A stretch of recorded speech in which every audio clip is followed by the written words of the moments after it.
Linear कलम बनेगा।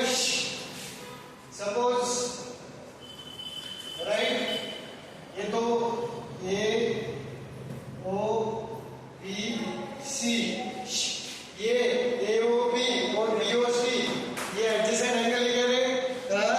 Adjacent angle मतलब क्या बेटा कि दो एंगल में क्या होना चाहिए, कॉमन वर्टेक्स होना चाहिए। यस, ये यहाँ पे दोनों में कॉमन आर्म होना चाहिए। है सर, और दोनों का जो नॉन कॉमन आर्म है, दोनों का जो नॉन कॉमन आर्म है वो इसके दोनों साइड होना चाहिए, दोनों साइड होना चाहिए, अपोजिट साइड, मतलब ये दोनों के दोनों एडजेसेंट एंगल है। बट ये ऐसे एडजेसेंट एंगल है जिनके जिनके नॉन कॉमन आर्म, जिनके क्या बोलते हैं non common arm. Non common arm मतलब क्या है बेटा, जो कॉमन नहीं आर्म है। ये क्या है आपका, ये कॉमन आर्म है। ये क्या है बेटा आपका कॉमन आर्म। जो कॉमन आर्म में नहीं है, ये कॉमन आर्म में नहीं है और ये कॉमन आर्म नहीं है, ये जो दोनों कॉमन आर्म है, नॉन कॉमन आर्म, ये क्या बना रहे हैं आपके स्ट्रेट लाइन बना रहे हैं। ये क्या बना रहे हैं बेटा, स्ट्रेट लाइन। स्ट्रेट लाइन बना रहे हैं मतलब एक नॉन कॉमन आर्म क्या बेटा आपके दोनों अपोजिट है, दोनों एक दूसरे के क्या बेटा अपोजिट है। एक आगे है तो दूसरा पीछे, एक आगे है तो दूसरा पीछे, एक ऊपर तो दूसरा नीचे, दोनों अपोजिट है, दोनों अपोजिट है। नॉन कॉमन आर्म दोनों अपोजिट है, दोनों स्ट्रेट लाइन में है। ऐसी सिचुएशन जब रहती है तब वो एडजेसेंट एंगल को क्या बोलते हैं अपन, जब वो एडजेसेंट सिचुएशन रहती तो उस एडजेसेंट एंगल को क्या बोलते हैं अपन linear. They are in linear pair. वो क्या है बेटा लीनियर पेयर। लीनियर पेयर मतलब क्या बेटा सर कि वो एक स्ट्रेट लाइन में है, एक स्ट्रेट लाइन में है, एक स्ट्रेट लाइन में है। मतलब क्या सर, एक स्ट्रेट लाइन में है मतलब क्या, दोनों का सम, ये दोनों एंगल का सम कितना है 180। मतलब angle A O B plus angle B O C, A O B plus B O C is equal to कितना है सर 180। समझा है? कल नहीं समझाऊंगा तो आज समझा, मेरे को ऐसे लगता है समझ आएगा आज पूरा गहराई के साथ। इसको बोलते हैं अपन लीनियर पेयर। ये हो गया कंसेप्ट नंबर 1 आज का।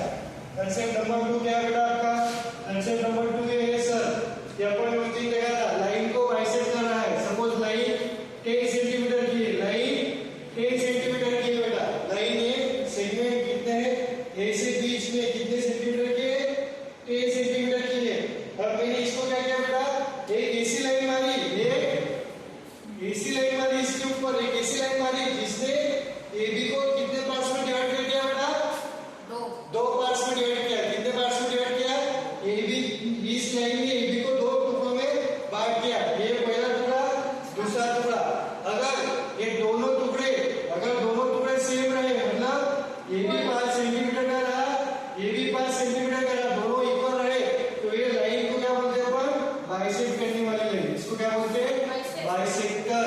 बाइसेक्ट करने वाली, बाइसेक्ट मतलब क्या, बाय मतलब दो, दो पार्ट, दो इक्वल पार्ट्स में डिवाइड करना, दो इक्वल पार्ट्स में डिवाइड करना, इसको बोलते हैं अपन लाइन बाइसेक्टर। इसको क्या बोलेंगे लाइन बाइसेक्टर। ये क्या हो गया आपकी लाइन को बाइसेक्ट करने वाली लाइन बाइसेक्टर।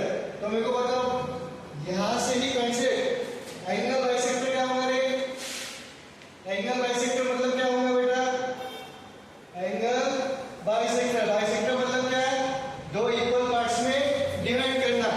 किसको डिवाइड करना, दो इक्वल एंगल को डिवाइड करना। क्या है एंगल। सपोज मेरे पास ये कोई भी एंगल है, कौन सा ए बी सी, ये कोई भी एक एंगल है ए बी सी, राइट। अब ये सपोज ये एंगल पूरा मेरा 60 डिग्री का, ये पूरा मेरा 60 डिग्री का। क्या है बेटा आदित्य एंगल 60 डिग्री का। मैंने बी पे से क्या किया, एक रे मार दिया, बी पे से रे मार दिया, बी पे से एक रे मार दिया, तो जो एबीसी एंगल है उसको इस रे ने क्या कर दिया, दो पार्ट्स में डिवाइड कर दिया, दो पार्ट्स में डिवाइड कर दिया। फिर दो पार्ट्स इक्वल भी हो सकते हैं, अनइक्वल भी हो सकते हैं। ये 30 का हो सकता है, 30 का हो सकता है, 40 का हो सकता है, 20 का हो सकता है, 10 का हो सकता है, 50 का हो सकता है, जैसे भी हो सकता है। अगर सपोज ये 20 डिग्री है, ये 40 होगा, राइट। अगर सपोज ये रे को नाम देता हूं बीडी, राइट। मैंने लिखा है क्या ए बी सी और ए डी, ये पूरा एंगल कितने का था बेटा 60 डिग्री का। अभी बीडी जो है इसने एबीसी को दो इक्वल पार्ट्स में डिवाइड कर दिया, दो भागों में डिवाइड कर दिया। मतलब अगर ये पूरा 60 है तो ये पूरे का आधा 30 और ये पूरे का आधा 30, क्योंकि दो इक्वल पार्ट्स में डिवाइड किया है ना। 10 को दो 100 रुपए को दो इक्वल पार्ट्स में डिवाइड करो, कितना आएगा 50 है क्या 100 डिवाइडेड बाय 2, राइट। वैसे ही 60 को डिवाइड करो कितने पार्ट्स में, दो, तो क्या करते हैं आप 30 डिवाइड बाय 2, 30 60 डिवाइडेड बाय 2। तो अगर ये दो पार्ट्स इक्वल है तो यहाँ पे बीडी क्या है बेटा आपका, BD is angle bisector, angle bisector, क्योंकि उसने एंगल को क्या किया बेटा दो इक्वल पार्ट्स में डिवाइड किया। एंगल को दो इक्वल एंगल्स में डिवाइड, सर डिवाइड मतलब वो अपवर्ड वाला नहीं, डिवाइड मतलब दो एंगल्स में बांटा। 6 बार डिवाइड हो सकता है, क्या 6 बार डिवाइड हो सकता है, 4 बार भी हो सकता है, 4 बार भी एंगल दो, एंगल का दो ही, अपने को दो ही, बाइसेक्टर, बाय मतलब दो, बाय डायरेक्शनल मतलब दो डायरेक्शन में। एक बार वो नॉन कॉमन का बताएंगे, ये पेयर का वो लीनियर पेयर का मतलब नॉन कॉमन आपने पता चल गया। नॉन कॉमन आप मतलब क्या, जो कॉमन नहीं है, ये ओए और ओसी क्या है कॉमन नहीं है। अबे ओए और ओसी जो नॉन कॉमन आर्म है बेटा, ये क्या बना रहा है आपका स्ट्रेट लाइन बना रहा है ना, स्ट्रेट लाइन। जब non common arm straight line बनाता है, एडजेसेंट एंगल के non common arms straight line बनाते हैं, तो उस एडजेसेंट एंगल के पेयर को अपन बोलते हैं लीनियर पेयर। समझ में आ गया। अब यहाँ पे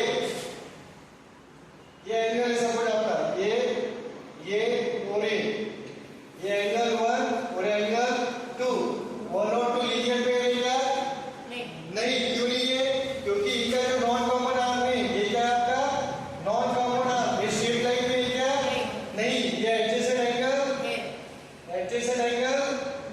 है, बट लीनियर पेयर क्या है बनाएंगे, लीनियर पेयर नहीं है। क्यों नहीं, लीनियर पेयर में क्या होना, एक स्ट्रेट लाइन में होना, एक स्ट्रेट लाइन में होना, क्या non common arm, non common.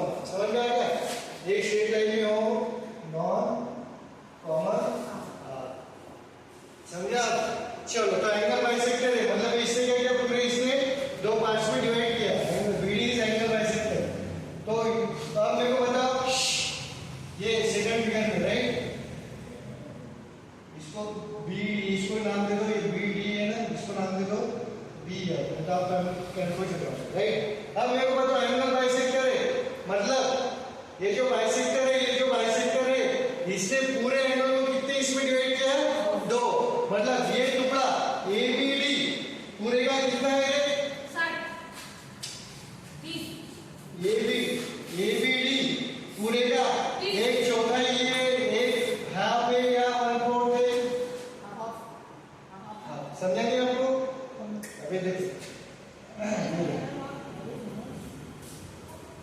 ये एंगल ए ओ बी और ओसी क्या आपका एंगल बाइसेक्टर है, राइट। एंगल बाइसेक्टर मतलब क्या, इसने क्या किया, ये हिस्सा और ये हिस्सा दोनों क्या है, ये एंगल और ये एंगल दोनों क्या है इक्वल एंगल्स में उसने बांट किया है। दोनों क्या है बेटा आपके इक्वल एंगल्स है, दोनों इक्वल एंगल्स, राइट।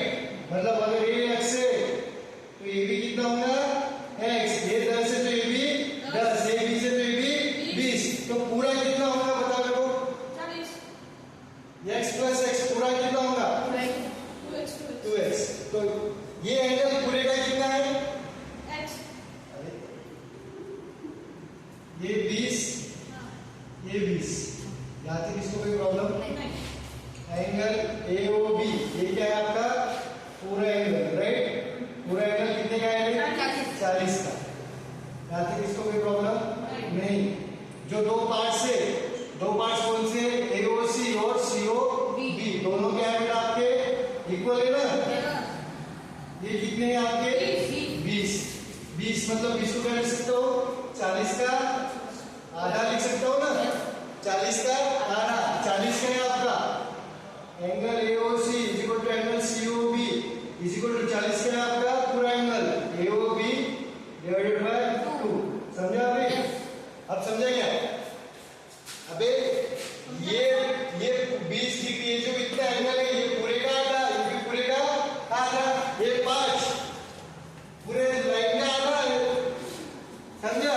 तो जब एंगल बाइसेक्टर रहेगा आपका, जब एंगल बाइसेक्टर गिवन रहेगा तो जो दो छोटे छोटे इक्वल पार्ट्स है, छोटे छोटे इक्वल पार्ट्स, वो दोनों आपस में सेम रहेंगे। एओसी और सीओबी दोनों सेम रहेंगे और दोनों के दोनों पूरे एंगल का क्या रहेंगे बेटा? आधा देंगे, पूरे एंगल का आधा। ये यहाँ तक समझ में आया? हाँ, ये पहला रिजल्ट। दूसरा रिजल्ट क्या लिखोगे आप? अबे आधा है मतलब पूरा एंगल एओबी, इसका कितना होगा रे? एओबी जो होगा ये एओसी का कितना पट होगा? 20 आधा पूरा एंगल 40 मतलब एओबी। अभी 2 को इधर लेके जाओ क्या आएगा? Twice of angle AOC. वैसे ही angle AOB is equal to twice of angle AOC. अबे मेरे प्यारे बच्चों, ये एंगल बाइसेक्टर है, ये क्या होगा? एंगल बाइसेक्टर है, राइट? सपोज ये 30 डिग्री है तो पूरा एंगल कितना होगा रे? पूरा 60 डिग्री। पूरा एंगल कितना होगा? 60। मतलब पूरा एंगल कितना होगा? 2 टाइम्स होगा ना 60 क्या? वही लिखा है। पूरा एंगल 2 टाइम्स से पार्ट के, पूरा एंगल 2 टाइम्स से पार्ट के, 2 टाइम्स से पार्ट के। अब ये